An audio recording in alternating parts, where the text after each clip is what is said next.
Bonjour à tous. Alors on va débuter cet entretien d'ici quelques instants. Tout petit peu de patience, le temps que un maximum de personnes se connectent.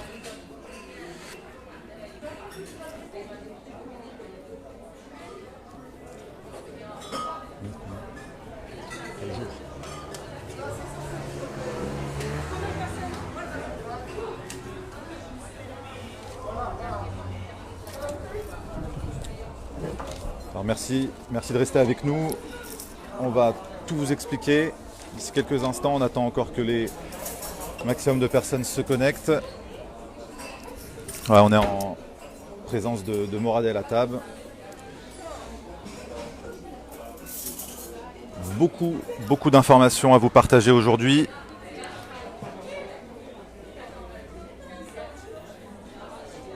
Voilà, on a déjà plus de 100 personnes connectées, je vous remercie.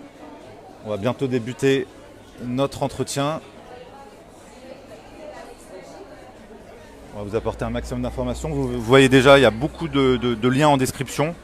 Voilà, vous pourrez les consulter tout au long de l'interview et ensuite. Ce sera les liens sur lesquels on va pouvoir s'appuyer pendant notre échange. Merci pour votre présence, merci pour vos commentaires et vos encouragements.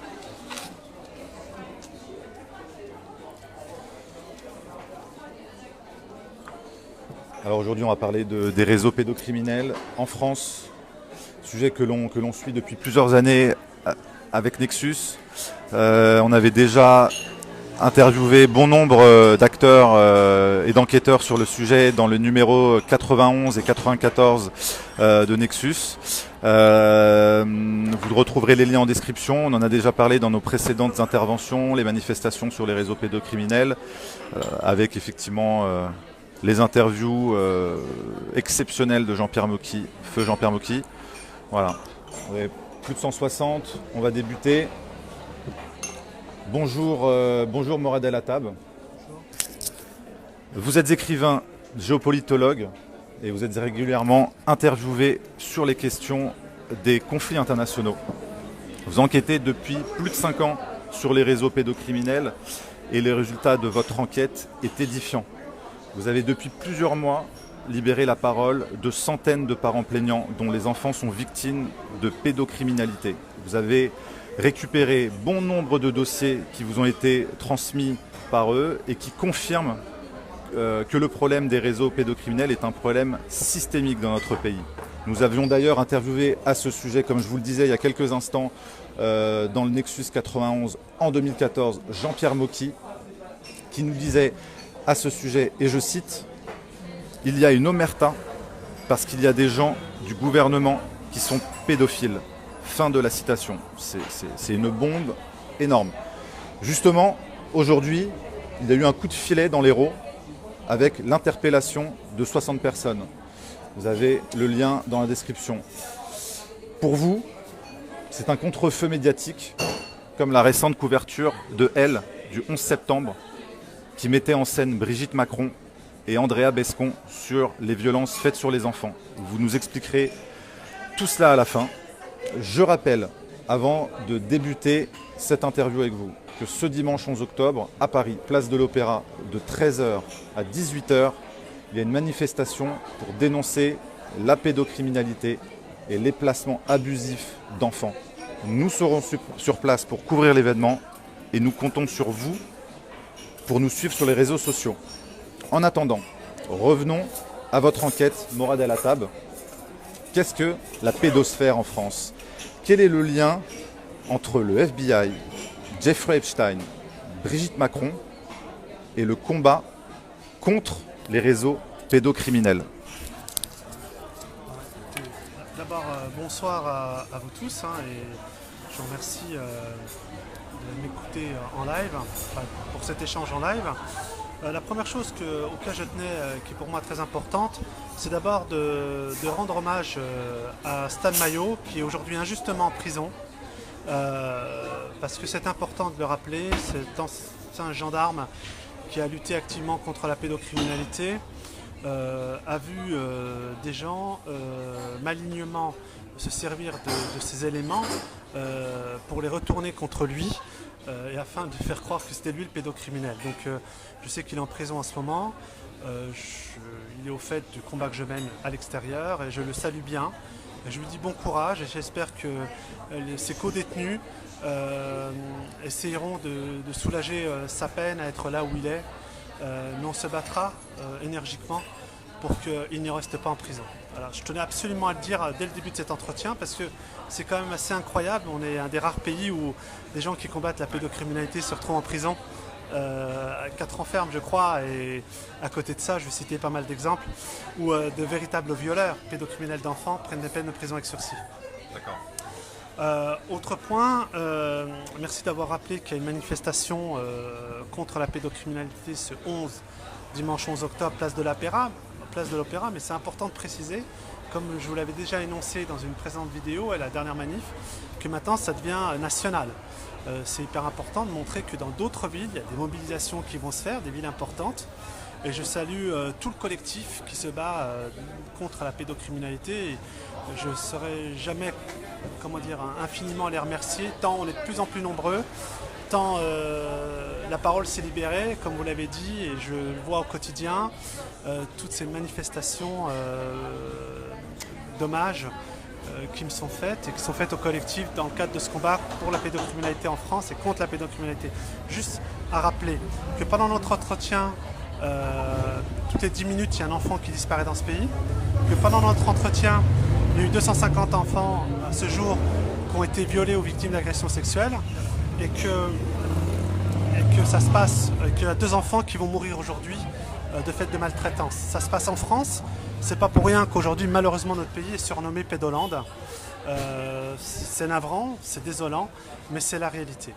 Alors pour en venir à l'intitulé de votre question, qui est extrêmement pertinente, effectivement, on a découvert il n'y a pas très longtemps, suite à toute notre mobilisation nationale et internationale, que Madame Brigitte Macron, et c'est tout à son honneur, a fait la couverture de Elle avec Andréa Bescond, qui était malheureusement victime d'agression et qui, pour ce faire, a fait une remarquable pièce de théâtre, puis un film pour le dénoncer, tant mieux.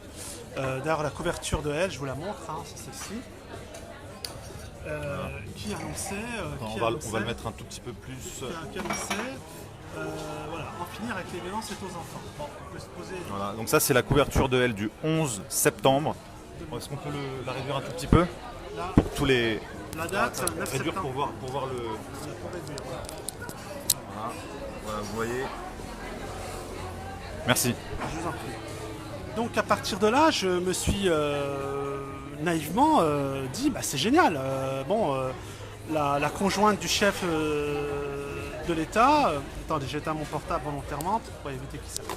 La conjointe, c'est son titre officiel du président de la République, décide de prendre à bras le corps, après 3 ans à la présidence de la République, du sujet. Bon. Il faut noter que depuis cette une de Elle, il ne s'est pas passé grand-chose, voire pas du tout. Et moi, effectivement, ayant des relais et des réseaux internationaux, j'ai commencé quand même à interroger et des gens m'ont dit, mais écoutez, monsieur Alatop, c'est quand même assez surprenant. C'est les gens qui entourent Brigitte Macron à l'Élysée. Il y a des personnages interlopes. Alors peut-être qu'en France on n'en parle pas, et elle a oublié de l'évoquer, mais on m'a posé la question. On m'a dit, mais attendez, comment se fait-il par exemple qu'à l'Élysée, parmi les conseillères officieuses de Madame Brigitte Macron, il y a Mimi Marchand. Il y a un livre qui est paru par 3 brillants journalistes français, dont 2 QJ, je crois, qui est quand même un type très aguerri. Que vient faire Mimi Marchand dans cette histoire? Alors justement, j'y viens. Et on m'a interpellé là-dessus en me disant, mais c'est quand même une personne qui a un passé extrêmement trouble, trafic de drogue, et qui était intervenue bizarrement dans le cadre d'une affaire pédocriminelle qui touchait le fils d'un milliardaire français qui avait déjà été interpellé par la police à 2 reprises, qui détenait tout un fichier d'images pédopornographiques. Et manifestement, autour de lui s'est constitué un réseau de people où il y avait pas mal d'échanges photos de ce registre qui est quand même extrêmement grave. apparemment, elle serait intervenue, c'est dans l'objet du livre, pour empêcher à ce que les journalistes connaissent la décision judiciaire. C'est-à-dire que ça n'avait même pas été notifié auprès de la presse judiciaire. Donc ça n'avait même pas pu être repris par l'AFP et par la presse judiciaire. Alors justement, à ce sujet, on a l'exceptionnelle intervention de ce journaliste sur le plateau de Pascal Praud de CNews, qu'on vous a mis en lien dans la description, où il explique tous les enjeux et tous les contours de cette affaire qui implique Mimi Marchand. Alors justement, pour le coup, je tiens à féliciter Pascal Praud pour avoir eu le courage d'interviewer un des journalistes, un des protagonistes qui avait enquêté sur cette affaire. Il faut savoir que le livre a dû être imprimé à l'étranger. Un des 3 journalistes qui avait fait l'enquête s'est retrouvé avec sa porte sciée. Il y a eu des menaces. On est quand même en France. C'est pour ça que je dénigre jamais les journalistes d'investigation en France, parce qu'ils font en général un travail remarquable et heureusement qu'ils sont là. Mais ils sont menacés. Il y a un d'entre eux a été quand même gravement menacé, sa porte a été fracturée, le livre a pu paraître, et bizarrement on a étouffé beaucoup la sortie du livre. Ce n'est Pascal Praud quand même qui a eu le courage, il faut dire ce qui est, d'avoir interviewé un de ces journalistes et qui a fait état de ce que je suis en train de vous évoquer, et que les structures étrangères que je côtoie, que je connais, s'interrogent. Comment se fait-il que cette personnalité, je vais qualifier d'interlope, ce n'est pas une insulte, hein. Ce n'est pas une insulte. Mais simplement, on se demande un peu ce qu'elle fait là dans les couloirs de l'Élysée. Comment se fait-il qu'elle est auprès de Brigitte Macron? Donc moi j'invite Brigitte Macron à se séparer très rapidement de cette personne, parce que déjà on se pose des questions, en l'occurrence aussi le FBI. Les réseaux Mimi Marchand, qui est très proche du couple Macron, sont des réseaux, en tout cas pour elle-même, qui a protégé des personnes impliquées dans des affaires de pédocriminalité. Effectivement, et ça c'est extrêmement grave. Autre point qui est très intéressant. Comment se fait-il, autre personnage assez étrange, qui d'ailleurs est délégué, La République En Marche, je crois qu'il n'y a que 8 délégués, donc c'est un poste quand même très important, et qui a créé une sorte de structure via l'Élysée, structure des talents, bon bref, qui conseillerait, qui aurait l'oreille du président. En tout cas, il y a plusieurs articles de presse qui le révèlent, a dénommé Jean-Marc Borrello. Alors moi on m'a posé la question, on m'a dit mais monsieur à la table quand même, c'est quand même incroyable qu'aujourd'hui, suite à tout le travail que vous avez fait et tout le collectif que vous avez amené, parce que ça a été suivi par des centaines de milliers de personnes, comment se fait-il que Madame Brigitte Macron a une proximité avec ce Jean-Marc Borrello? Bon, alors on tape sur internet, il y a un truc délirant. Cet homme a été témoin de la défense, était l'ancien administrateur d'une structure qui s'appelait les Tournelles, dont le directeur Robert Megel a été condamné à 11 ans de prison ferme en 2004 pour viol et attouchement sur mineur. C'est-à-dire qu'on a à l'Élysée quelqu'un qui a été témoin de la défense, c'est-à-dire témoin de ce dénommé Robert Megel qui rééduquait les enfants par le beau et le merveilleux, tout en les violant manifestement. C'est sidérant. J'invite Brigitte Macron, avec tout le respect que j'ai pour elle, de se séparer en urgence et que ces gens soient virés de l'Élysée, que M. Jean-Marc Borrello soit démis de ses fonctions dans l'heure. Et à ce moment-là, on prendra pour argent comptant, et je n'aurai pas à entendre des gens à l'étranger m'interroger sur ces personnes dont j'ignorais une telle proximité à l'Élysée quand même, au sein des saints. Je ne vais pas évoquer la troisième personne dont on m'a cité le nom, mais là c'est un secret pour personne, qui est le fameux Daniel Cohn-Bendit, qu'on retrouve plus ou moins interrogé en permanence sur LCI, dont pareil, rééducation des enfants à travers les centres d'enfants, où il estimait que ça ne chagrinait pas que des enfants mineurs lui mettent la main dans le pantalon.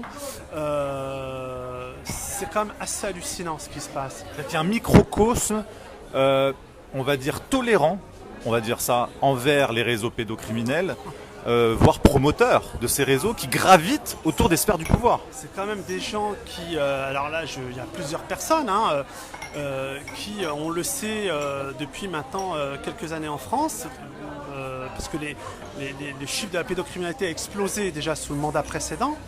On se demande pourquoi. Et qui, justement, on a des gens qui estiment de plus en plus et qui manifestement influent sur les réseaux de pouvoir et même la magistrature sur le fait que des enfants sont peut-être conciliants ou accepteraient une relation sexuelle consentie avec un adulte.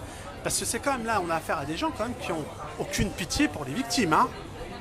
C'est pas le problème. Même quand ceux qui défendent sont condamnés par la justice, justement, par des magistrats qui font le travail, c'est la majorité d'ailleurs, là on se pose vraiment des questions. Et d'ailleurs, ce qui est très intéressant à la suite de ça, comment ça se fait que Brigitte Macron, encore une fois, je ne dis rien d'insultant et de diffamant à son endroit, mais je pose des questions qu'on m'a aussi posées. Comment se fait-il que Brigitte Macron n'a pas pesé de tout son poids lorsque il y a eu le fameux article 2 du projet de loi sur les violences sexuelles qui n'a été voté que par des députés La République En Marche en août 2018. Il faut savoir qu'à la suite de ça, malgré les dires de Marlène Schiappa qui portait ce projet, à part d'avoir augmenté les délais de prescription, ce qu'il faut reconnaître, Marlène Schiappa a dit non, on va faire du viol un viol, c'est faux.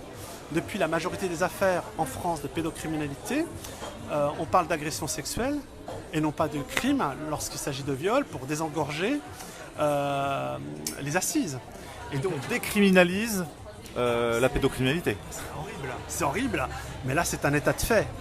Donc moi j'invite Brigitte Macron quand même si elle veut vraiment peser de tout son poids et apparaître crédible dans son combat qu'elle veut mener après 3 ans après avoir été à la présidence, je l'invite fortement à ce qu'elle se pose comme les vraies questions et qu'elle mène les vrais combats. Une de elles ne suffit pas. C'est pour ça qu'on en vient à ce qu'on disait en préambule, c'est un contre-feu pour vous. Pour moi, c'est un... Alors, je n'enlève rien à sa sincérité, mais pour moi, ça reste un contre-feu médiatique par rapport à tout le moment que je suis en train de mettre en place avec tout un collectif. Et on est en train de filer l'armure. On est en train de... Moi, je suis fier de ces Français, de tous les Français qui sont en train de dire « vous ne toucherez pas à nos enfants ». Et s'il y a bien quelque chose sur laquelle il y a l'unité, il n'y a pas de politique, il n'y a pas de couleur de peau, et ben c'est là-dessus. Alors justement, vous avez décloisonné la parole des parents plaignants qui militent de leur côté, parfois isolément, en étant impuissants. Mais vous ne faites pas que ça en fait, c'est que vous avez enquêté, vous avez, parce que vous avez été lié personnellement à une affaire qui vous a fait rentrer dans les rouages des réseaux pédocriminels et dans la compréhension de comment ils fonctionnent finalement. Et là où je voudrais insister, c'est pour comprendre que ce n'est pas des faits isolés, ce ne sont pas des faits divers. Bien sûr, il y a des faits divers que l'on nous met en contre-feu, mais là où votre travail est précieux, comme celui de feu Jean-Pierre Mocky, mais alors de Serge Garde, Laurence Beneux, et j'en oublie certainement, exactement. Il y a vraiment eu un travail de quelques journalistes courageux ces 20 dernières années. L'affaire Doutreau a aussi permis de révéler énormément d'incohérences et de manipulation de la justice. Qu'est-ce que vous avez pu confirmer? Qu'est-ce que votre enquête a pu permettre de révéler? Et pourquoi ce lien surprenant avec le FBI, Jeffrey Epstein, et ce qu'on vit dans la situation des réseaux pédocriminels en France? Alors, ce qui est très important, et un point à rappeler, d'ailleurs je crois que le seul journal qui a eu le courage de révéler que les Américains, le département de la justice américain se plaignait des freins commis en France dans le cadre de l'affaire Epstein, Valeurs Actuelles. Un remarquable article dans ce sens et qui le rappelle. Donc c'est quand même bizarre qu'en France...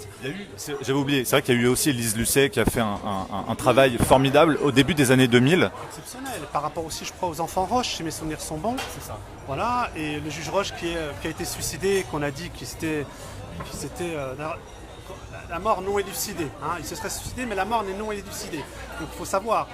Et son fils Marc a témoigné de manière remarquable sur le fait et comment on prenait au piège et comment c'était des réseaux qui se constituaient, des magistrats ou des policiers. On les faisait venir à certains endroits dont ils ignoraient l'issue et ils étaient pris en photo dans le cadre de cérémonies rituelles, satanistes, pendant plein délire. Mais Mais je dis qu'ils existent puisque en ce moment je suis en train d'inquiéter de remonter un réseau pédocriminel extrêmement important. Dimanche lors de la manifestation, je montrerai une ou deux photos d'enfants que j'ai pu récupérer. Alors quand une chose qui est très importante que j'envoie à tous vos auditeurs, c'est que lorsque vous travaillez sur les réseaux pédocriminels, ne gardez rien.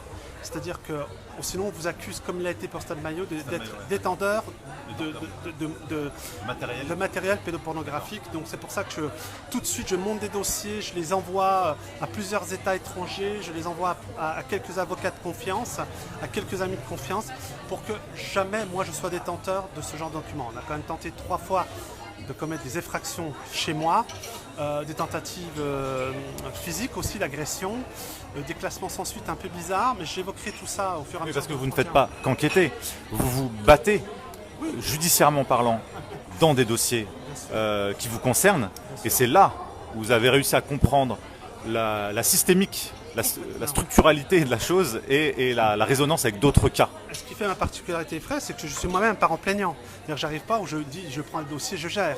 Ce qui a été fait jusqu'à maintenant, j'ai vécu ce que vivent aujourd'hui majoritairement des parents plaignants, qui sont majoritairement des mamans, qui sont littéralement massacrées et par des brigades de protection de la famille, qui depuis qu'elles existent d'ailleurs n'ont jamais arrêté un moindre réseau pédocriminel en France. C'est quand même assez étrange, il faut se poser la question. Et puis des quelques magistrats minoritaires liés au réseau pédocriminel, parce qu'il y en a malheureusement dans l'institution judiciaire. Mais là où on parlait tout à l'heure aussi de contre-feu, il y en a un autre, celui que vous avez évoqué lors de l'entretien, que ce soi-disant coup de filet de la police. C'est pour ça qu'on se rejoint aujourd'hui. Aujourd'hui, interpellation de 60 personnes, coup de filet dans l'Hérault. Qu'est-ce que ça veut dire pour vous? Alors, ce que ça veut dire, et c'est là important où il faut alerter les Français. Les Français, c'est normal, ils ont la naïveté de croire que le boulot est fait. Bon, alors je vais vous donner des exemples concrets. Ce qui a été fait aujourd'hui, c'est le minima du minima que peut faire l'Office central pour la répression des violences aux personnes, l'OCRVP. Bon, alors qui sont à l'origine de cette interpellation. Bon, 220 policiers mobilisés, police de pédo, le nom de code. Bon, 60 personnes arrêtées. Alors, je vous dis que c'est très maigrichon, très maigrichon. Je vais vous donner un équivalent. Des gens avec qui je travaille.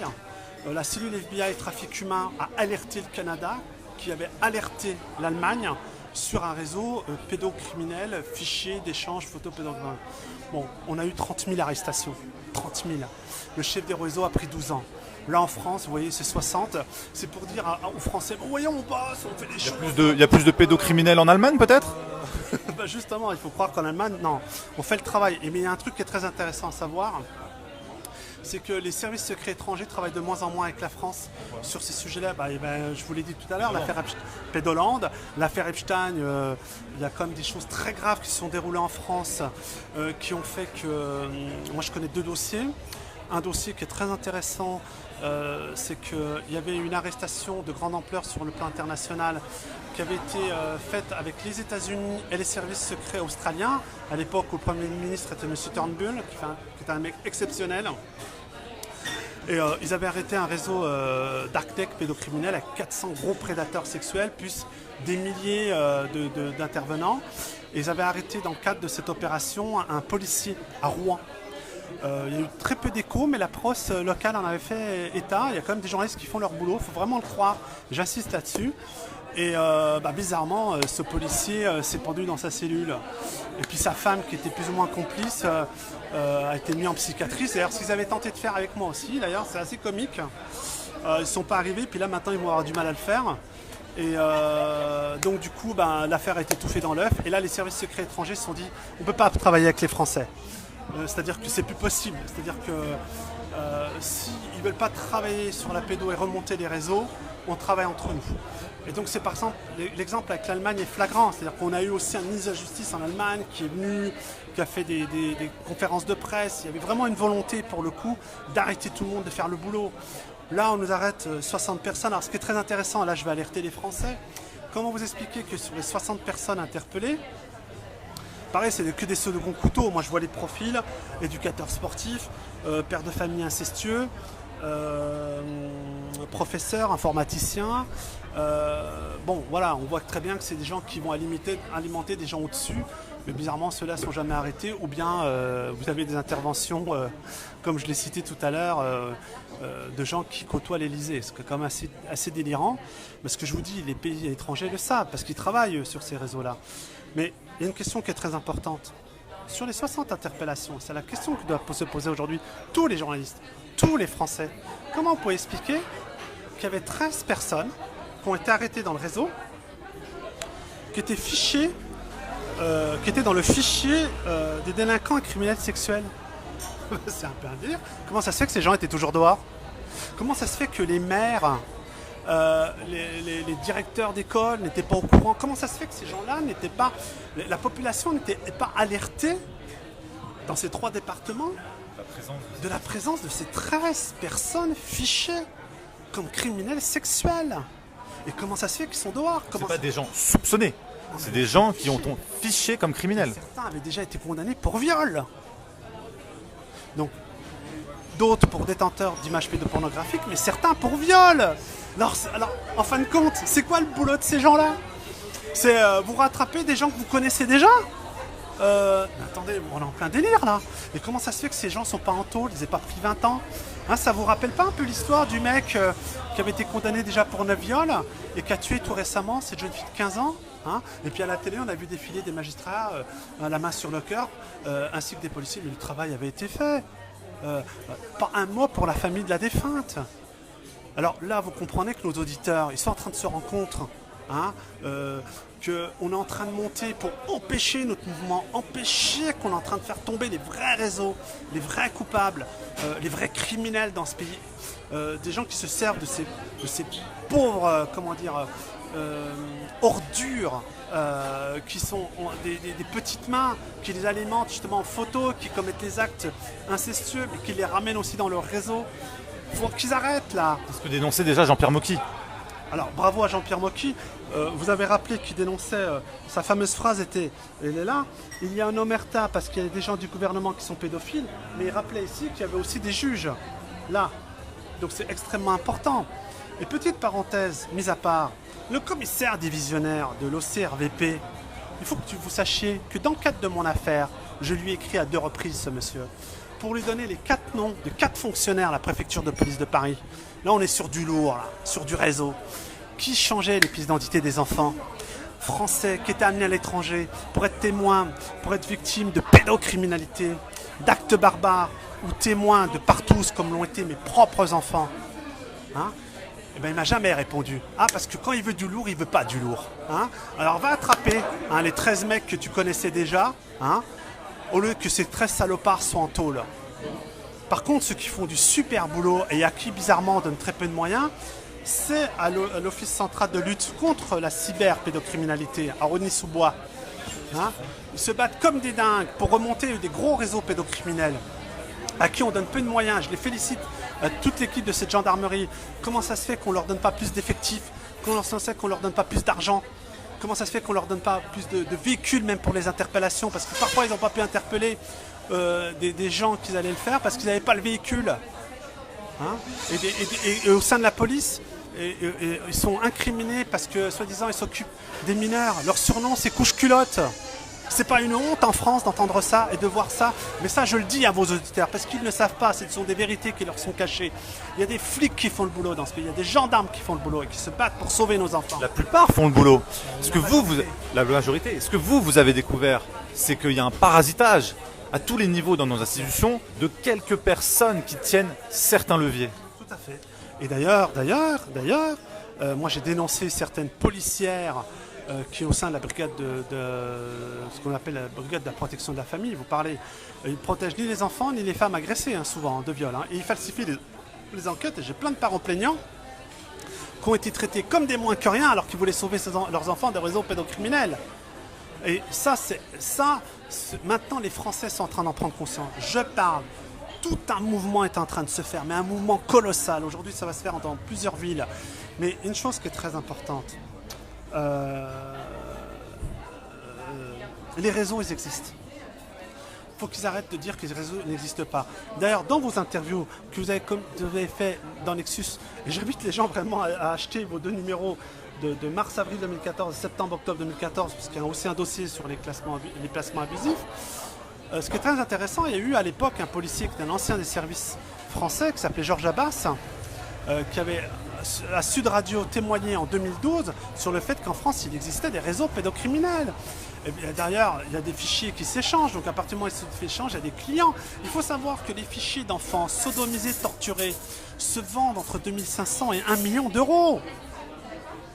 Il faut le savoir. Les Français sont en train de découvrir, oui, par ma voix, et par la voix de tous ceux qui me sont solidaires, et de tous ces parents plaignants, que la France aujourd'hui est pédolande, qu'il se passe des choses extrêmement graves. Une grande majorité des services secrets étrangers ne veulent plus travailler avec la France. Et d'ailleurs, mon ex-compagne qui est tombée dans un réseau pédocriminel se vantait auprès de moi que les sources au placé qu'elle connaissait de la sûreté de l'État qui allait jusqu'à lui donner des lieux où il y a avoir des attentats terroristes. Ce qui est quand même extrêmement grave. J'ai porté plainte auprès de la procureure d'antiterrorisme. Tant qu'elle n'ouvrira pas une enquête, tous les Français considéreront que des membres actifs au sein de la DGSI, je ne dis pas tous, pédocriminels déviants, violent des enfants et détournent leurs fonctions. Mais ce qui est très important à savoir, c'est qu'elle se vantait qu'à part l'Espagne, qui avait de vraies collaborations d'échanges avec la France, les autres pays ne traitaient plus avec la France.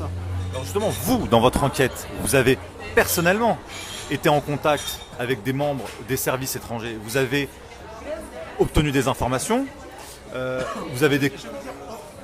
Comment dire, je vous laisse le soin de dire ça.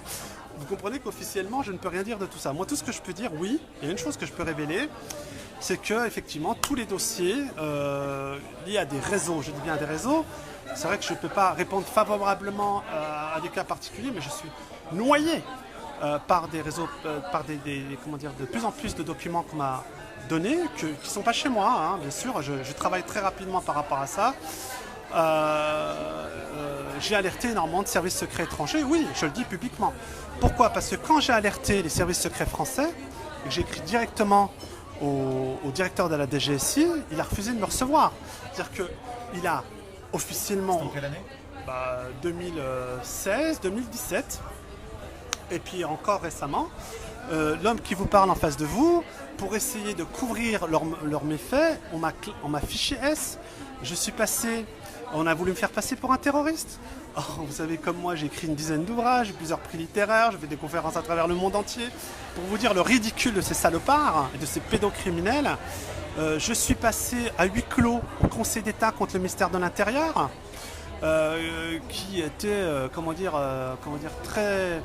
très gêné et très mal à l'aise, et qui, du bout des lèvres, disait qu'il ne pouvait pas répondre à savoir si j'avais une fichesse ou pas. Or, j'ai la preuve que la commissaire centrale du 17e, ex-commissaire centrale Catherine Jourdan, a menti à la justice, que Géraldine Charles, qui était probablement en lien, qui était magistrate à ce moment-là, qu'il est toujours d'ailleurs, a menti dans le cadre de son jugement me concernant. Donc ce sont des gens là qu'attention, on parle de constitution de réseau.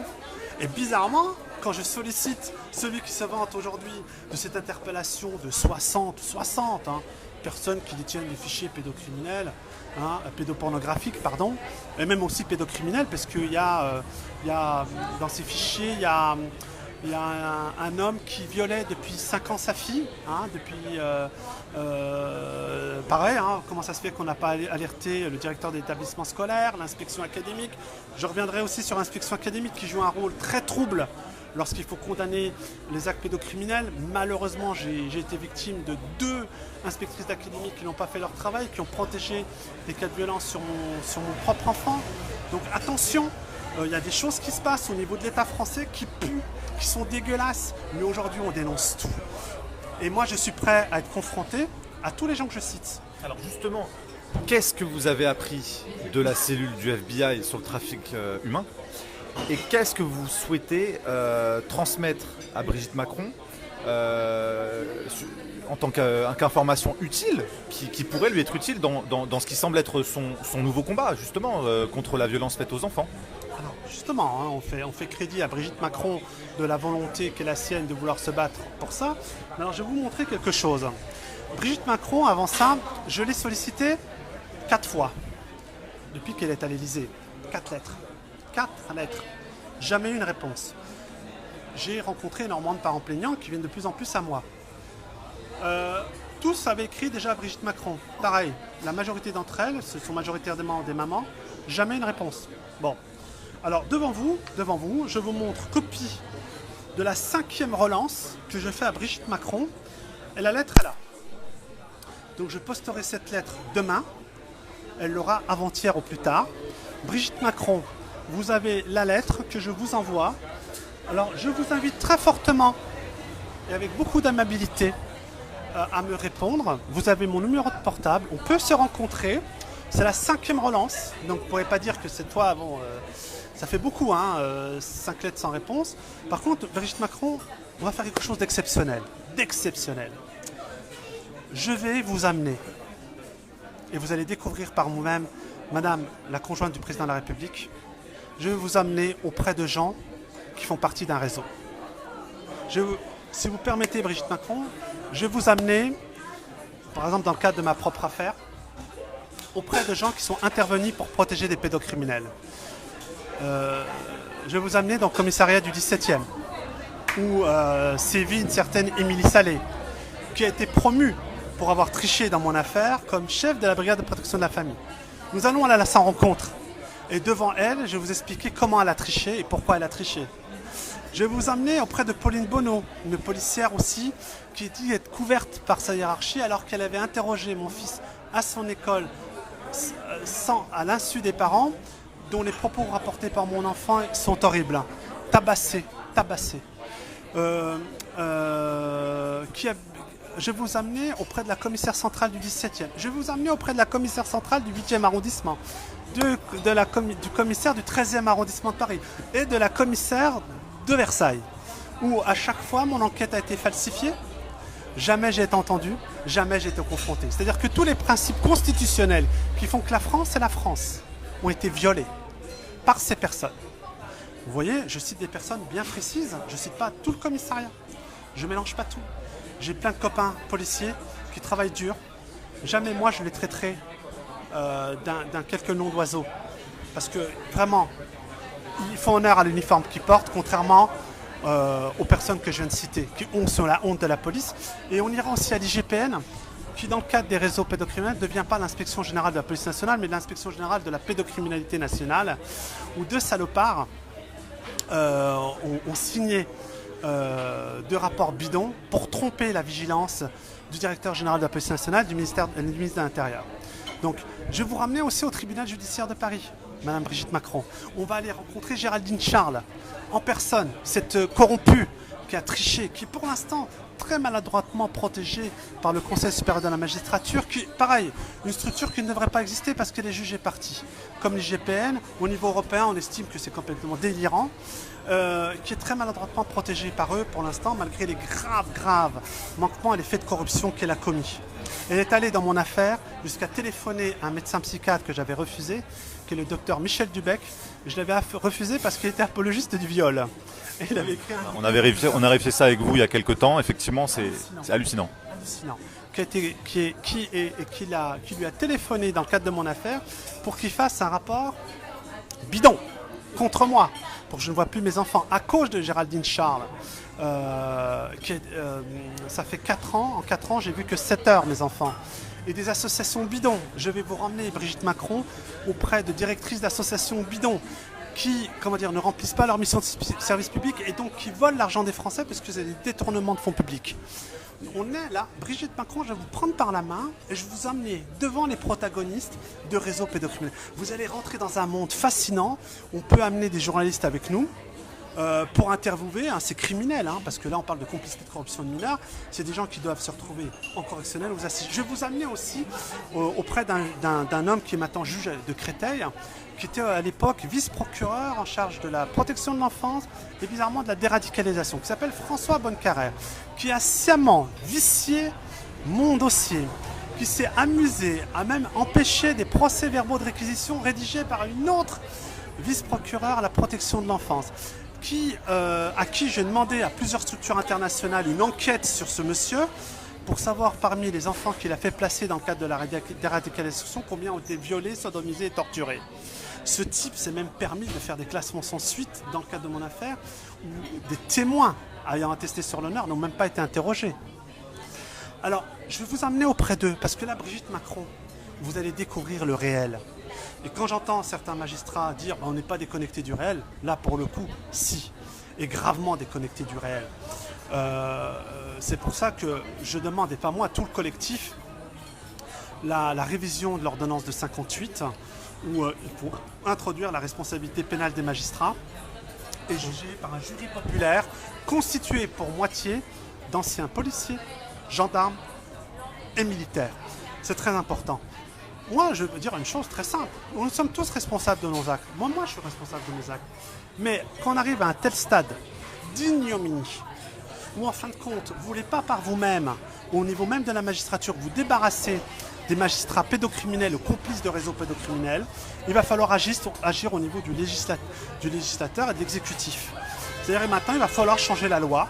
Et là, je peux vous dire que les réseaux pédocriminels vont tomber en masse. Quand vous voyez le juge pour enfants à Dijon, qui était surnommé par ses pairs le libertin, non mais il était connu. Le type, il a fallu... Et heureusement, encore une fois, je vous dis, il ne faut pas dénigrer le travail des journalistes.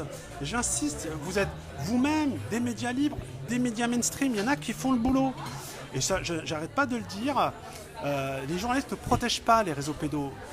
Peut-être certains plus haut placés au niveau des médias, mais dans l'ensemble, ils font le job. Ils font le job. Et c'est grâce à un journaliste qui est sorti l'affaire du juge libertin à Dijon, puisqu'on commençait à chercher à le protéger. Il faut savoir que le Conseil supérieur de la magistrature, encore une fois, qui ne devrait même pas exister. Cette structure ne devrait pas exister dans un État démocratique. Cette structure a décidé de ne pas revenir sur toutes les décisions antérieures de ce juge qui, manifestement, jugeait pas en droit, mais en opportunité, comme tous les juges mêlés au réseau pédocriminel. Et donc, la France paye, les Français payent, à travers leur sueur, leur travail, une confiance dans le système. Et la confiance, aujourd'hui, elle est trahie. Elle est beaucoup trop trahie. Moi, je vous prends des exemples concrets. Parce qu'après, on dit la justice manque de moyens. Non, non, là, c'est idéologique. On parle de la pédocriminalité. Il n'y a pas de manque de moyens. C'est les jugements qui sont pris. Vous pourrez vérifier sur Internet. Tarn-et-Garonne. Un pédocriminel abusé d'enfants se sachant séropositif. Il a violé, sodomisé des enfants, il leur a donné le sida. Il se le savait, séropositif. Le mec a pris 4 ans ferme. C'est un problème. On a envie d'être romain. Alors, les juges qui ont pris cette décision, il va peut-être falloir que réfléchissez quand même. Parce que si à la rigueur, le jour où ça arrive à vos enfants, on vous dira, non, vous n'avez pas le droit de vous plaindre, on va mettre que 4 ans ferme. Et puis vous savez comme moi qu'au bout de 2 ans, pour bonne conduite, cette ordure sans nom va sortir. Je tiens à rappeler que le Conseil supérieur de la magistrature, qui a un gros problème à résoudre les problèmes liés à la pédocriminalité, avait en son sein un magistrat qui a été attrapé par la police, où il avait emprunté 5 noms différents pour aller sur des sites pornographiques. Oui, et il a pris que 8 mois de prison avec sursis, ce salopard. Bon, pareil, c'est sur Internet. Son nom est sur Internet. C'est-à-dire journalistes qui ont révélé son nom, mais vous tapez Conseil supérieur de la magistrature, détention d'images pédopornographiques. Quelle année ? Il y a 5-6 ans, je crois, à peu près. Bon, bref. Mais bon, pareil, le procès a duré trop longtemps parce qu'il connaissait comment faire. Il était un bon magouilleur, un bon salopard. Et encore bravo aux policiers qui ont fait le boulot. Là, tout récemment, Meurthe-et-Moselle, l'oncle qui abusait de sa nièce pendant 10 ans. 10 ans. Ben, la mère, en plus de la fille, le savait, mais elle avait peur, elle était terrorisée par ce fameux oncle. Bon, alors elle a pris 4 mois de prison avec sursis parce qu'elle ne l'a pas dénoncé. Mais attention, là, les magistrats, ils ont été très sévères, hein. Attends, ça fait 10 ans qu'il violait la gosse, hein. 1 an de prison avec sursis. Le mec, il est dehors au moment où je vous parle, là. Alors peut-être qu'à un moment donné, on va faire un travail citoyen, c'est-à-dire qu'on va faire comme aux États-Unis, parce que les Américains ne comprennent pas du tout comment ça se fait que les magistrats français soient si, sensibles aux pédocriminels et pas aux victimes. La petite, sa vie est détruite. Je vous parle de 200, sur 250 victimes par jour en France. Il faut savoir qu'il n'y a que 10% de parents plaignants qui ont le courage d'aller porter plainte. Il y a 90% des enfants qui vivront avec ce crime toute leur vie. Il faut savoir qu'en moyenne, c'est à partir à peu près de l'âge de 38 ans qu'a brillamment révélé Muriel Salmona, le post-traumatique. où là, elles commencent vraiment à parler. Il faut savoir que la vie de ces enfants sont détruites. Et sur les 10% qu'on la force avec leurs parents plaignants de révéler et d'aller au commissariat, lorsque c'est dans des réseaux pédocriminels, au résultat, vous n'avez que 0,3% de condamnation. La France, c'est Pédolande.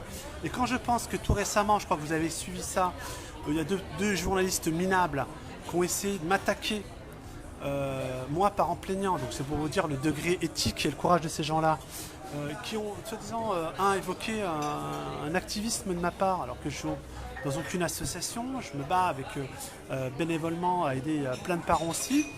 D'ailleurs, il a fait un papier en disant que c'était une enquête, il n'est jamais venu sur le terrain, il n'a jamais rencontré un parent plaignant. Donc c'est pour vous dire, mais bon, il appartient à la pédosphère, c'est son droit.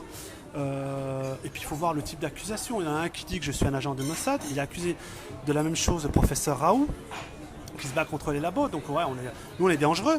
Et puis l'autre de l'autre côté qui disent qu'on serait dans la diodosphère. Enfin bon, mettez-vous d'accord, les journaleux de la pédosphère. En tout cas, je porte pas plainte contre vous parce que je ne veux pas perdre de temps. Mon vrai combat, c'est la pédo. Mais sachez une chose, et je vous le dis très poliment, je vous emmerde. Et je reste très poli. Il y a une chose qui est très importante aussi, qui est à révéler. Systématiquement en France aujourd'hui, on est tombé dans une forme de rituel judiciaire qui consiste à dire non, il n'y a jamais de crime. Peut-être que l'enfant était consentant. Mais dans quel pays vous voyez ça? On pose aujourd'hui à des enfants s'ils ont été consentants ou pas de l'acte pédocriminel. On est en plein délire. Ça se passe en France. Et les chiffres que je vous donne, personne ne les récuse. Personne. Tout le monde est au courant. Voilà. Et d'ailleurs, j'en veux à certaines associations qui bizarrement sont plus invitées que les autres pour dire ah ben non, il n'y a pas de réseau pédocriminel. Hein, les mêmes associations qui ont mis en doute la parole des enfants d'Outreau. Vous devriez avoir honte. Je pense en l'occurrence à la voix de l'enfant. J'invite Martine Brousse. Hein, D'ailleurs, cette fameuse parole qu'elle a dit qu'il n'y avait pas de réseau pédocriminel a été rapportée de manière très courageuse par un journaliste de Ventête Pédo, Maxime, que je salue au passage, que je devrais rappeler parce qu'il a été extraordinaire dans beaucoup de dossiers qu'il m'a révélé aussi. Là, ça devient très grave. Et j'invite les people à ne pas se faire piéger aussi en allant soutenir ce type d'associations qui sont des contrefeux permanents et qui empêchent à ce qu'on avance. Voilà. Par contre, il y a des associations qui font le boulot. Je parle à l'association Jamila Alaf, je parle aussi, qui a été directrice pendant 10 ans d'Innocence en danger. Eux, ils font le taf. Et ils révèlent des choses quand même assez troublantes. Par exemple, dans le cadre je crois que c'est révélé dans votre journal, dans l'entretien avec M. Garde, ou avec Omera Sellier, j'ai relevé ça. Dans l'affaire Zandort, tout se passe comme si les services de l'État voulaient étouffer la réalité. Eh ben, elle précise que dans l'affaire Zandort, une centaine de pédopsychiatres français ont été radiés de l'ordre des médecins pour avoir rapporté les sévices constatés sur les enfants. Et après, vous dites à un médecin, mais faites un signalement, vous comprenez qu'ils ne le font pas, ils ont peur. Mais vous vous rendez compte dans quel pays on est? L'ordre des médecins, là, qui ont caché un rapport dans mon affaire, que je poursuis auprès du tribunal administratif, qui bizarrement, le même tribunal administratif depuis 2 ans, n'a pas de date pour pouvoir ramener l'affaire, des blocages de partout, c'est minable. Et vous en prenez bizarrement professeur Raoult, professeur Perron, cachez-vous l'ordre des médecins, cachez-vous. Vous empêchez à des médecins de faire leur travail. C'est une pièce maîtresse pour vous qui dans ce réseautage des personnes qui viennent un petit peu parasiter les institutions françaises, soit médicales, judiciaires ou policières. Le Conseil de l'ordre joue un rôle là-dedans? Bien sûr, parce que dans mon affaire, ils ont protégé un médecin qui a fait un faux, qui a reconnu avoir fait un faux en faisant disparaître le rapport de la conseillère ordinale. Mais on est en plein délire, ça se passe en France. Moi, je vais vous dire une chose. Moi, j'ai porté plainte avec tous les éléments auprès du doyen des juges d'instruction qui n'a bizarrement toujours pas ouvert d'enquête alors que ma plainte a été déposée en juillet 2019 pour violence sur mineurs. Les faits sont extrêmement graves. Par contre, j'ai porté plainte auprès des procureurs de Paris en qui j'ai une grande confiance. Je pense que le procureur de Paris... Il n'y a aucune raison que je n'ai pas confiance à la justice. Et c'est ce que je veux dire aussi à nos auditeurs. J'agis toujours dans le cadre du respect de nos institutions. Parce que pour moi, la majorité des magistrats, des policiers font le job. Débarrassons-nous des parasites, des ordures, des corrompus. Il y en a, tout le monde le sait. Ils constituent les réseaux. On va les sortir.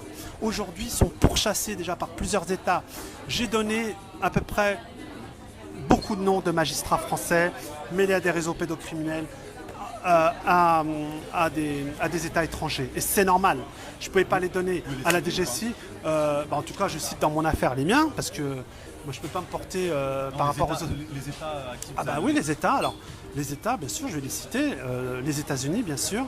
Et je ne remercierai jamais assez Ivanka Trump du super boulot qu'elle fait, et de la bataille qu'elle mène très courageusement dans le cadre de la lutte contre la pédocriminalité. Il faut savoir que sous les Obama, on va pas revenir sur l'épisode Epstein ou Weinstein, mais Trump a fait arrêter plus de 3000 pédocriminels. Rien qu'aux États-Unis, je ne vais même pas vous parler de ce qui se passe dans le monde. Pour vous, l'affaire Epstein n'aurait pas pu advenir en dehors de l'administration Trump? Évident. Parce que il y avait, certaines affinités avec Obama et Clinton. D'ailleurs, c'est révélé aujourd'hui. Il y a des documents qui sont déclassifiés. J'ai eu la chance d'en avoir beaucoup avant tout le monde. J'ai même les noms d'artistes français, de responsables politiques français au 22 avenue Hoche. J'ai eu la chance de découvrir malheureusement que quand en France on disait qu'il n'y avait rien dans le dossier Epstein, qu'il y avait des petites filles françaises qui avaient été envoyées à Epstein depuis la France en cadeau d'anniversaire, des filles de 12 ans françaises. C'est ça le lien entre l'affaire Epstein et les réseaux français, il est là. Complètement. Alors effectivement, je reconnais votre professionnalisme. Il est là. C'est important parce qu'on a du mal à faire le lien entre toutes ces affaires qui ont, en tout cas en France, sont diffusées, publiées de manière éparse, éclatée. Donc on a du mal, les médias en tout cas ne font pas trop ces liens. Et votre particularité, c'est d'avoir compris le fonctionnement de tous ces rouages. Alors oui, et puis ce qui est très important, ce qui est d'ailleurs assez incroyable à noter aujourd'hui, ce sont des journaux comme Gala ou Paris Match qui relèvent souvent, qui font état de l'affaire Epstein, alors que nos grands médias pratiquement ont peur de... Comme si c'était qu'une affaire people. Non, voilà, c'est ça. C'est très bien dit. Et en même temps, ils font un travail de fond. J'ai eu à constater Paris Match et Gala qui faisaient un vrai travail de fond. Et je remercie leurs journalistes. Et là, pour le coup, c'est hallucinant.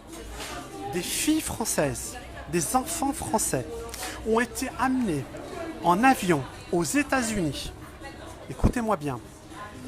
Il a fallu bien sûr que pour ça, au niveau de la préfecture de police, il y ait des complices. C'est évident. Moi, dans mon affaire, il y en a eu 4. Je donnerai les 4 noms des 4 fonctionnaires de la préfecture de police dimanche. D'ailleurs, pour ce faire, Delpech, qui est l'ancien préfet de police de Paris, est un type très honnête. Je lui rends hommage. Il avait demandé une enquête dans le cadre de mon affaire parce qu'il avait trouvé comme que j'avais trouvé des indices extrêmement graves. Des pièces avaient disparu, encore une fois dans mon dossier à la préfecture de police de Paris. Des pièces d'identité ont donné à mes enfants, ce qui est extrêmement grave. C'est interdit en France. Sans ma signature à mon insu. C'est interdit en France. Même un ministre ne peut pas avoir cet octroi. Dans mon affaire, ils ont réussi à 2 reprises à changer les pièces d'identité de mes enfants pour cacher des faits de corruption et de voyage à l'étranger. On est dans la similitude de l'affaire Epstein. Et quand j'ai écrit au commissaire divisionnaire de l'OCRVP, qui se vante de sa petite action du jour, il ne m'a pas reçu. Et je vais vous dire un truc qui est très grave, sur lequel sont en train de travailler beaucoup de pays étrangers. On avait des 4 fonctionnaires d'élite qui travaillaient sur la pédocriminalité, qui étaient les 4 fonctionnaires à la préfecture de police de Paris. Ils travaillaient au 4e étage, qui était la section, écoutez bien, qui travaillait principalement sur les réseaux pédocriminels. Il faut savoir que les États-Unis travaillaient remarquablement bien avec eux. Il y avait des échanges extrêmement cordiaux avec ces 4 fonctionnaires émérites. Et bien, je vais vous dire une info qui est très simple. Les 4 ont été assassinés en France et on nous a fait croire que c'était un sourd-muet musulman qui bizarrement avait sorti un couteau. Le fameux attentat au couteau. Alors je vous remercie d'avoir employé ce terme. Depuis, le parquet antiterroriste a révélé que ce n'était pas un attentat terroriste. Alors qu'est-ce que c'est ? Aujourd'hui, vous avez 4 familles endeuillées. Des enfants qui ne verront plus leur père ou leur mère. On doit la vérité à ces Français. On doit la vérité à la France. À ces gens de mérite, à ces gens d'honneur, à qui, on a dit, leur crime ne restera pas impuni. Parce que depuis, bizarrement, les dossiers qu'ils étaient en train de traiter au 4e étage sont sous scellés. Et devinez avec quoi comme dossier ? Le dossier Epstein. Ces 4 fonctionnaires de police émérites, exceptionnels, paix à leur âme, paix à leur âme. Prions pour eux, pour le repos de leur âme. Prions aussi pour leur famille. J'invite leur famille à prendre contact avec cellule trafic humain du FBI, à dire tout ce qu'ils savent, pour que l'affaire éclate au grand jour. C'est très grave ce qui s'est passé. Mais comment prendre contact avec la cellule trafic humain du FBI? Écoutez, c'est très simple pour les gens, pour ces personnes en l'occurrence. Je sais qu'il y a un gros travail qui est fait à ce niveau-là, avec aussi plusieurs autres pays étrangers que j'ai alertés par rapport à ce dossier. Donc il y a des enquêtes qui sont menées par leurs soins. Ils ont des moyens aussi techniques pour essayer de trouver ce qui s'est réellement passé ce jour-là à Paris. Mais en tout cas, il y a des gens qui les ont assassinés. Qui ont assassiné ces 4? Eh bien, je vous le dis droit dans les yeux. Je doute très fortement. Je doute, et j'ai le droit de douter très fortement que c'est la personne qu'on nous a dit. Et il faut qu'ils arrêtent ce gouvernement. Parce que c'est la personne qu'on nous a soi-disant indiquée. Qu'ils arrêtent avec ces pseudo-attentats musulmans. Personne ne les croit, personne ne leur fait confiance. Vous avez beaucoup trop triché dans le cadre des enquêtes pédocriminelles. Aujourd'hui, la majorité des États ne vous font plus confiance. Et mon ex-compagne, qui est aujourd'hui mêlée à un réseau pédocriminel, contre qui j'ai porté plainte au plus haut niveau de l'État, doit révéler comment ça se fait qu'elle savait qu'à part l'Espagne, avec qui il y avait des véritables échanges, tous les autres pays étaient moqués par les pédocriminels de la DGSI qu'elle fréquentait. C'est une honte, c'est grave, on parle d'affaires d'État. On parle d'affaires d'État. Voilà. Moi, j'ai apporté la preuve. Il y avait un attentat, ils ont osé lui dire qu'il y allait peut-être avoir un attentat à la gare Saint-Lazare. Alors, ça veut dire que ces gens-là ont été en lien avec des gens qui allaient commettre probablement les attentats. Allait-il arrêter les attentats qu'ils soient commis? On est en plein délire là. Ces réseaux pédocriminels au sein de la DGSI, je parle encore une fois d'une minorité de pédocriminels déviants, anti-musulmans notoires, des tarés, des malades. Comment ça se fait que sous Valls, on ait pu avoir la production de ces malades mentaux? Et Valls, je te le dis face caméra, si tu as une paire de couilles mon type, viens, on fait un débat, toi et moi, sans autre invité chez Pascal Pro si tu veux. Alors pourquoi Valls apparaît tout de suite dans votre sujet là? Valls apparaît dans mon sujet parce que Squarcini, qui est l'ancien patron de la DCRI, avant que ça devienne la DGSI, justement sous le gouvernement Hollande, a révélé publiquement, je crois dans un interview de Thinkerview, que Valls était au courant qu'il allait avoir les attentats du Bataclan. Alors, Monsieur Valls, regardez-moi bien, Monsieur Valls, s'il vous plaît, lorsque vous n'arrêtez pas de la sermonner à la télé partout, terrorisme, islamisme, l'ennemi c'est le séparatisme islamique, ainsi qu'à dénommer Laurent Nunez, je suis prêt à débattre face à vous deux. Alors là, pour le coup, vous pouvez même venir les deux, hein, ça ne me dérange pas. On va révéler à la France votre vrai visage. Et vous allez devoir rendre des comptes, parce que là, pour le coup, c'est atteinte à la sûreté de l'État, complicité de crime.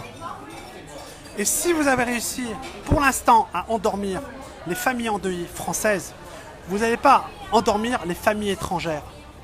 Parce que, pour le coup, sur cette affaire-là, ce qui est extrêmement grave, vous risquez d'être poursuivi auprès de la Cour pénale internationale. Alors quand j'apprends que le Saint-Lazare, par le biais d'un SMS qu'elle m'a envoyé, que j'ai transmis à la procureure antiterroriste, comment ça se fait qu'un attentat aurait pu avoir lieu à la gare Saint-Lazare? Vous savez comment que la gare Saint-Lazare, il y a des milliers de personnes qui y passent tous les jours. Combien de victimes innocentes y aurait eu lieu? Et il nous aurait sorti encore le baratin d'un terroriste islamiste. Attention! Vous voyez le lien entre les réseaux pédocriminels? Et attendez, mieux que ça. Je pense que vous le savez. Aujourd'hui, je le dis avec beaucoup d'humilité et de modestie, j'ai la confiance d'à peu près 1 million de Français musulmans. Pourquoi? Parce que je travaille avec à peu près 200 mosquées qui sont éloignées des structures officielles. C'est-à-dire, eux, ils ne font pas de politique, ils ne sont pas rattachés à un État étranger, ils vivent avec peu de moyens, justement, mais les gens patriotes français, près de 200. Puis, lors d'événements et de fêtes, 3 000 à 4 000 personnes, c'est pour dire à peu près entre 700 000 et 1 million de personnes. Je suis en lien direct avec eux.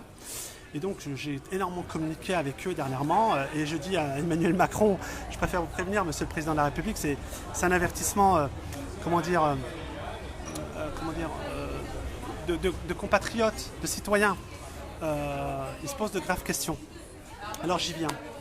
Entre 2015 et 2019, il y a à peu près 10 000 enfants de parents musulmans qui ont été violés, sodomisés, torturés, ou par des agents de la DGSI ou par la complaisance d'agents de la DGSI. A été attrapé le commandant de la DGSI des Ardennes, on essaie d'étouffer l'affaire aujourd'hui, qui détenait plus de 10 000 fichiers pédocriminels. C'est en quelle année ça? Il a été arrêté en juin 2019, c'est l'année dernière. Tout ça est récent. Je travaille aujourd'hui, j'ai révélé ça dans plusieurs entretiens que j'ai fait au niveau international, à la presse du Proche-Orient, à la presse américaine. Plusieurs pays dans le monde sont informés, plusieurs pays. D'ailleurs, M. Emmanuel Macron, président de la République française, est au courant. Parce que lui, je l'ai sollicité, lui, quand même. Je l'ai d'abord sollicité, lui, avant de m'adresser à l'étranger. C'est pour ça qu'on ne peut pas me traiter de complaisance avec des États étrangers. Je suis français, j'ai d'abord sollicité les institutions de mon pays. Qui ne vous ont pas répondu. Qui ne m'ont pas répondu, qui ne m'ont pas reçu. Et mieux, Macron a été même interpellé par des personnalités importantes. Bon, et pareil, il ne leur a pas répondu. Donc c'est pour ça que je me suis permis de dire que manifestement, il n'aimait pas les amants, il n'aimait pas les enfants. Parce que là, je m'interroge. Bon, Brigitte Macron, là, je lui tends la main, elle va recevoir la lettre, on va voir si elle ne me répondre pas, mais tout le monde est témoin. On va voir, je pense qu'il y aura 200 300 000 Français, tous réseaux sociaux confondus, qui vont connaître notre démarche de ce jour. Bon, ma démarche de ce jour. Et là, la DGSI est au cœur des réseaux pédocriminels. C'est du jamais vu dans l'histoire des services secrets. D'abord français, c'est quand même des gens qui sont habilités secret défense, c'est des gens qui sont censés nous protéger contre une intrusion sur notre sol de gens susceptibles de commettre des attentats. Imaginez que pendant leur partouze, ils ont révélé qu'il y avait un lieu susceptible d'être visé par un attentat terroriste, en l'occurrence la gare Saint-Lazare, et les grands magasins, mais là, bon, bref, on ne sait pas lesquels. Ils devront s'expliquer avec la procureure antiterroriste, avec le procureur de Paris. Ces salopards et ces ordures. Je leur envoie un message aujourd'hui, c'est vous qui êtes ciblés, c'est pas moi. Et quand vous m'avez envoyé trois personnes d'origine brésilienne pour venir m'agresser, et je me suis battu physiquement alors que ce n'était pas dans ma nature pour me défendre, et que j'ai filmé la scène en plus, et que ça a été classé sans suite par François Bonnecarrère, qui revient, et qui était quoi? En charge de la déradicalisation, et qui était en lien avec qui? La DGSI. Et qui en plus n'y connaît rien à la déradicalisation. Il y a une vidéo de lui sur internet, je le dis, c'est pas diffamant, il était littéralement incompétent. Il ne connaissait rien à la théologie islamique, au Coran ou à quoi que ce soit. Bon bref. Comme beaucoup de magistrats qui n'ont pas la formation. Et qui manquent aussi de formation sur le post-traumatique et sur la gestion des agressions sexuelles sur mineurs. D'ailleurs, Muriel Selmona fait un exceptionnel travail par rapport à ça, ainsi que Marie-Christine Grison. Mais je vais revenir en fait. Ben, on se pose la question aujourd'hui avec les musulmans de France. Et autre point que je vous apporte, eh bien, vous avez là, pardon, attendez, ma lettre. Vous avez là ma lettre envoyée à Gérald Darmanin, donc en recommandé le 25 septembre dernier, qu'il a déjà reçu parce que j'ai eu le retour de recommandé. Alerte enfant en danger, complicité de fait de fonctionnaires de police, demande urgente de rendez-vous, maltraitance et corruption de mineurs. Où, bien sûr, je lui rappelle comment les enquêtes sont falsifiées. On a les noms de tout le monde. Hein. Là, on a des policiers assermentés qui se sont manifestement attribués le droit de couvrir des faits de maltraitance et de corruption d'enfants mineurs, des inégalités qui aggravent la non-assistance à la mise en danger de mes enfants, mais aussi d'autres enfants, ainsi que mon éloignement auprès d'eux.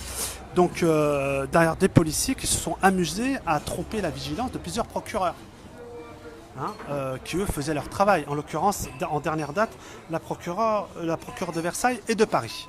Je pense qu'ils vont vachement apprécier. Hein.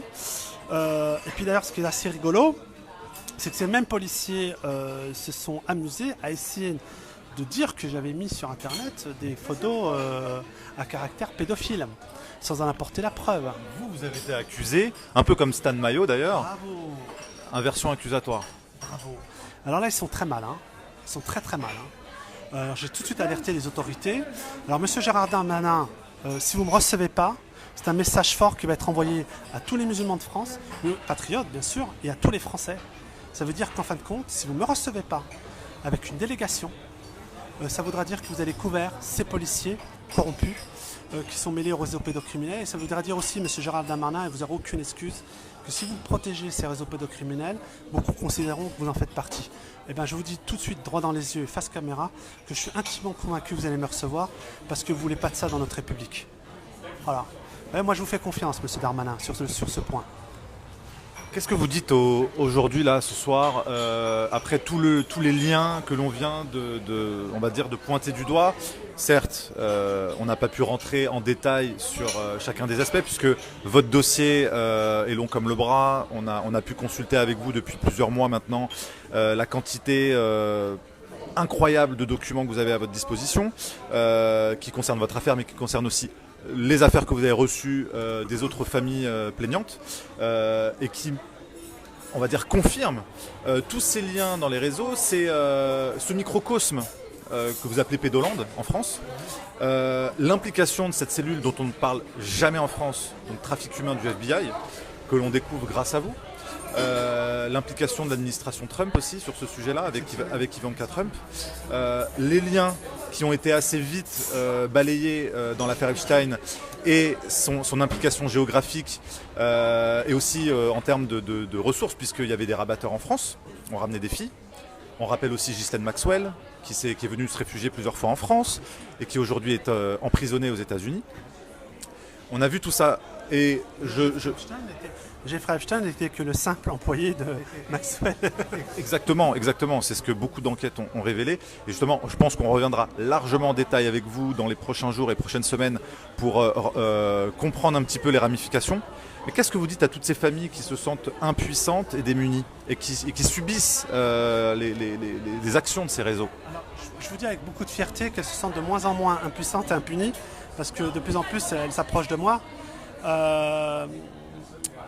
On m'avait attribué ce surnom lors des dernières manifestations de président des enfants. Moi, je n'ai jamais demandé à être appelé le président des enfants. Moi, j'estime que... Parce que je pense qu'on est encore, j'espère, dans une démocratie qui a un président officiel, qui a des structures officielles, et que normalement, tout ça doit se remettre en place et sur les bons rails. Moi, je n'ai pas demandé du jour au lendemain à être comme ça, à recevoir tout ça. Je gère au mieux. D'ailleurs, je fais un énorme travail de méditation parce que ce que je reçois, c'est terrible. Je vous donne deux petits exemples. L'affaire Sabrina Bourré, où cette pauvre femme avec beaucoup de courage se bat pour sauver sa fille d'un réseau pédocriminel. C'est horrible. Quand j'ai lu son dossier avec la plus grande attention, je l'ai transmis à plusieurs États étrangers. Comment ça se fait qu'en France, on n'ait pas pu voir tout de suite le bon sens et on a fait tomber cette femme dans des décisions complètement arbitraires qui l'a éloignée de son enfant et qui a permis aux prédateurs de son enfant d'avoir la main encore sur son enfant depuis des années. L'affaire Nadine Plestan. Comment vous m'expliquez que Air France, parce qu'attention, il y a des réseaux qui sont impunichés partout. Ces deux filles ont pu faire, dont une qui est autiste, un voyage en avion dans le sud de la France sans que les parents soient au courant. Elles réclament les fiches jaunes auprès d'Air France. Et la direction d'Air France empêche de permettre à ce qu'ils établissent la vérité pour savoir comment ces deux enfants ont pu voyager. Comment ça se fait que l'ASE a ce pouvoir de permettre à ce que des enfants voyagent en France sans l'accord des parents? L'ASE qui est l'aide sociale à l'enfance. On en reviendra, je pense, même dimanche, parce que ça, c'est juste l'horreur. C'est un vol à l'État national et ça, plusieurs États étrangers ne comprennent même pas qu'une structure aussi, c'est horrible, qui bénéficie d'à peu près 7 à 10 milliards d'euros par an, plus que le budget de certains ministères, qui en fin de compte, permet à ce que des enfants restent dans la maltraitance. Voilà, je vais rester le plus poli possible. Nadine Plestan, ses filles arrivent dans le sud de la France sur Nice, elle porte plainte pour enlèvement d'enfants. Ces enfants, elle ne sait pas où elles sont pendant 5 ans. Il y a un classement sans suite. Qu'est-ce qu'on fait des policiers à cet endroit-là? Comment ça se fait que des magistrats n'ont pas pu permettre à ce que des parents ne sachent pas où sont leurs enfants pendant 5 jours? C'est juste horrible, mais des dossiers comme ça, j'en ai pléthore. Là en ce moment, je vous travaille sur un réseau pédocriminel extrêmement lourd, avec des rituels sataniques manifestement, des enfants ont les yeux crevés, d'autres sont obligés de boire du sang. Enfin, on est en plein délire, c'est du cauchemar, ça se passe en France. Et attention, j'invite tout de suite les deux petits salopards de journalistes qui se prétendent journalistes, qui ont osé me cracher dessus, ainsi que sur tout le mouvement citoyen qui est en train de se faire. Vous faites partie aujourd'hui de la pédosphère. Parce que, et d'ailleurs, vous avez violé la charte des journalistes de 1973. En plus, si je porte plainte contre vous pour diffamation, vous allez perdre parce que vous avez dit avoir fait des enquêtes sans nous avoir jamais vus, sans nous avoir jamais entendus. Qu'est-ce que valent les enquêtes? Vous êtes, attention, fichés aujourd'hui auprès de tous ceux qui se battent contre la pédocriminalité comme appartenant à la pédosphère. Alors, s'il vous plaît, épargnez les vrais journalistes qui font le vrai travail et arrêtez de nous incriminer parce que nous sommes majoritairement des parents plaignants qui nous battons pour révéler à la France entière, parce que ça peut arriver à n'importe qui. Un enfant disparaît toutes les 10 minutes dans ce pays. J'ai rencontré, quand je lis votre entretien, comment vient l'idée du film de Jean-Pierre Mocky? L'idée du film de Jean-Pierre Mocky, c'est après avoir rencontré... Balais écarlates. Balais écarlate. C'est après avoir rencontré un journaliste effondré qui avait laissé sa voiture avec sa fille dedans ou son enfant dedans à Place des Ternes, là à Paris, dans le 17e, qui était parti poster un courrier, qui est revenu, la voiture avait disparu. Il a retrouvé sa fille. 3 jours après, elle avait été violée. Ça peut arriver à n'importe qui. Toutes les associations qui travaillent sur le sujet vous dites n'éloignez-vous pas de vos enfants. On en arrive à ce stade en France. Écoutez, est-ce qu'il y a plus grave que des enfants violés? Est-ce qu'il y a plus grave que ce crime? Je ne fais pas la hiérarchie de l'horreur, mais est-ce qu'il y a plus grave que ça? Et c'est pour ça que j'aime les Français, c'est pour ça que je le répète sans arrêt. Les Français sont pas racistes, les Français sont fiers, ils sont gaulois et francs dans l'âme, ils ne voudront jamais qu'on s'en prenne aux enfants. Et ils sont en train de découvrir l'horreur. Alors j'invite que certains ne se complaisent pas dans les contrefeux bidons. À chaque fois je sortirai pour vous dénoncer, et pour dénoncer que vous faites pas ne traitez pas le fond du problème. Il y a des vrais réseaux pédocriminels en France, où il y a malheureusement des magistrats, où il y a malheureusement des policiers. Malheureusement. Et ces réseaux existent grâce à ça. Et c'est vrai qu'ils s'appuient sur le fait qu'ils récupèrent et qu'ils attrapent des parents incestueux, majoritairement des pères, malheureusement.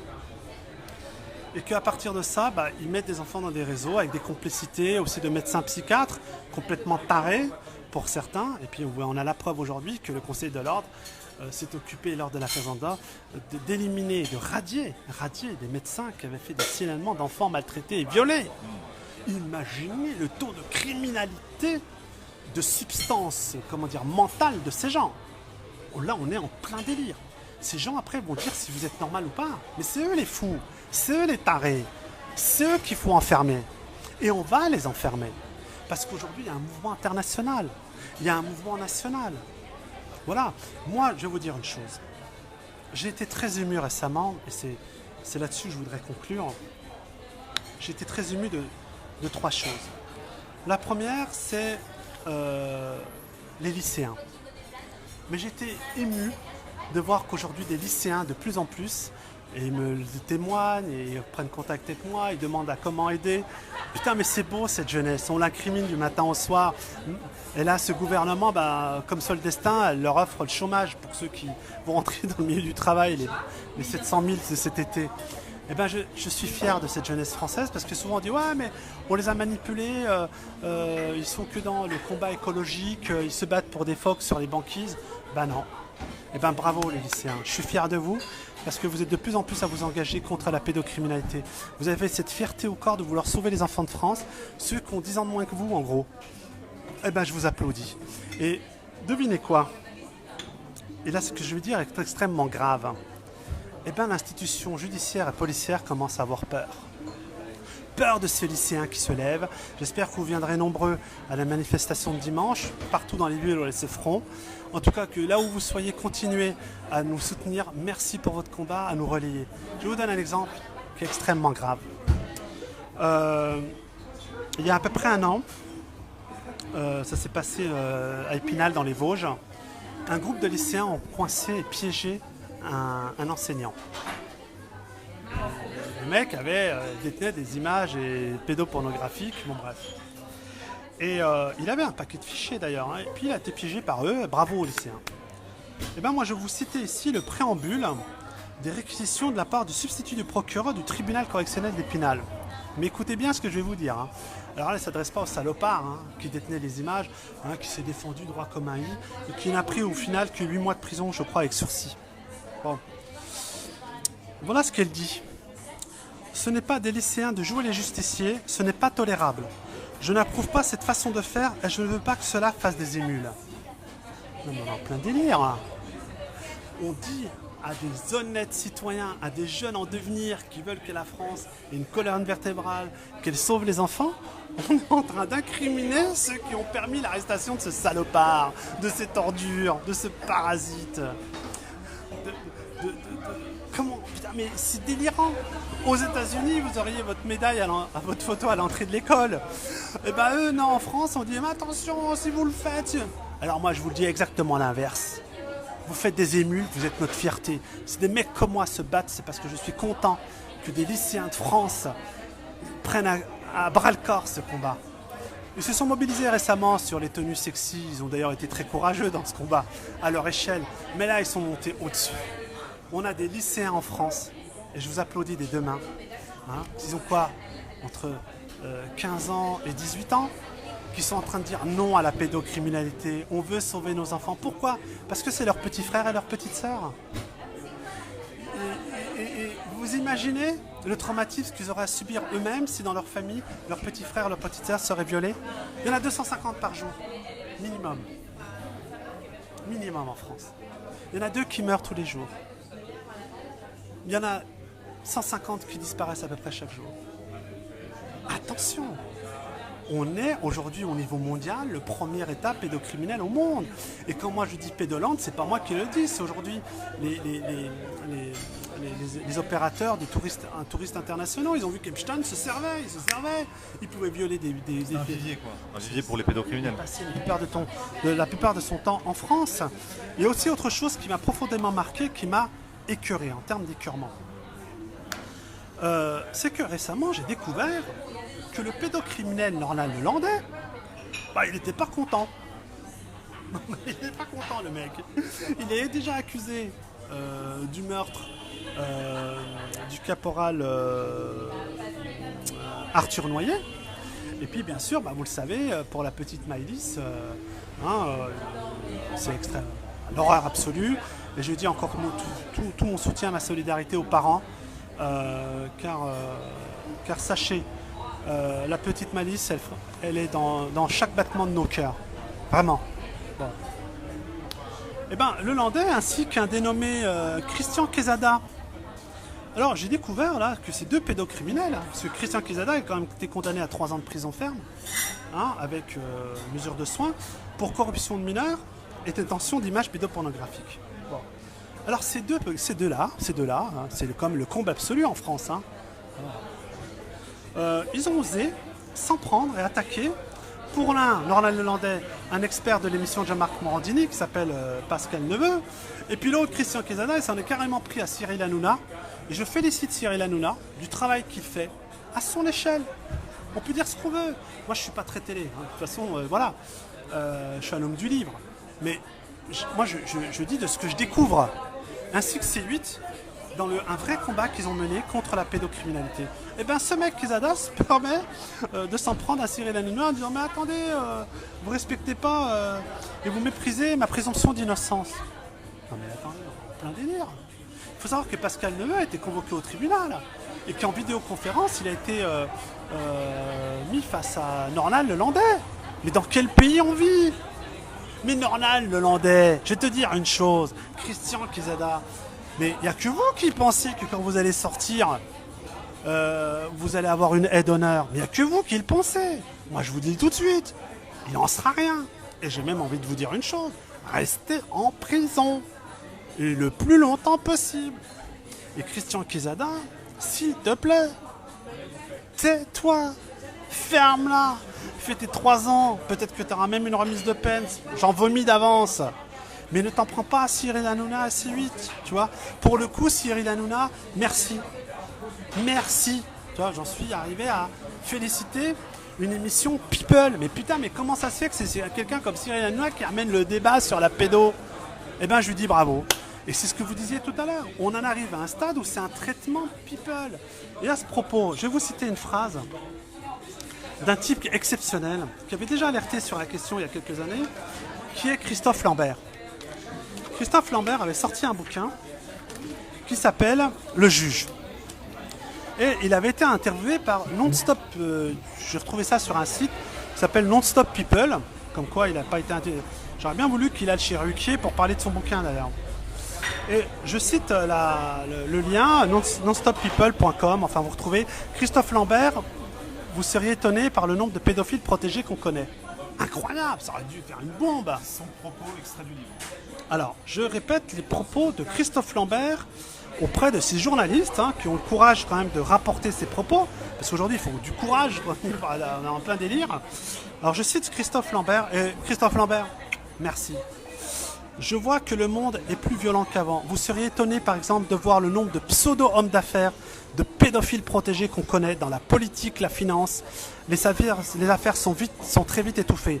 On trouve des filles dans des caves à qui on file des gamelles comme à des chiens, qu'on bat, qu'on drogue. Ou la petite qu'on va aux enchères sur le dark web. Et des sites comme Silk Road, qui est fermé depuis, je le précise, par le FBI.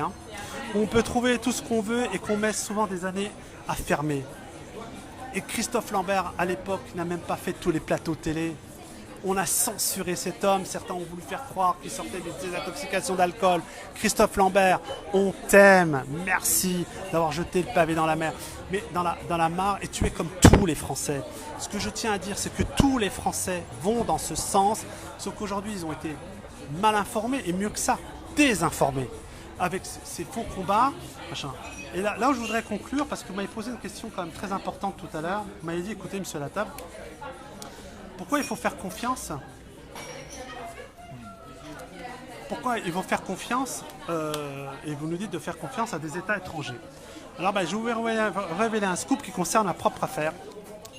Et là, vous allez tomber des nues. Il y a 3 ans, en février 2017, on a mis dans ma boîte aux lettres une photo pornographique de mon ex-compagne. Que je vais vous montrer exceptionnellement. Si elle n'est pas contente, elle me poursuit pour diffamation. Elle a reconnu dans un procès verbal tout récemment que c'était elle sur les photos, que c'était un photomontage. Voilà ce qu'on a mis dans ma boîte aux lettres. Là, on a caché les parties. Bon, vous imaginez la scène. Bon. J'ai porté plainte le 24 février 2017, 14 février 2017, auprès du procureur de Paris, qui était à l'époque M. Molins. Et ça renvoyait aux propos de mes enfants qui révélaient des mœurs complètement déviantes de leur mère. Eh ben, avec 7 témoins à qui j'avais aucun lien de parenté, qui avaient eu les propos de mes enfants. Eh ben, on a classé sans suite. François Bonnecarrère s'est amusé à classer sans suite et à protéger les gens comme ça. Eh ben, 3 ans après, j'ai prié très fort.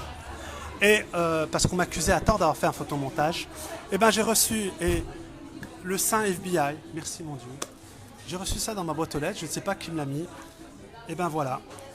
Et ben on m'a révélé le site internet où figure effectivement cette photo, déjà vue plus de 17 000 fois.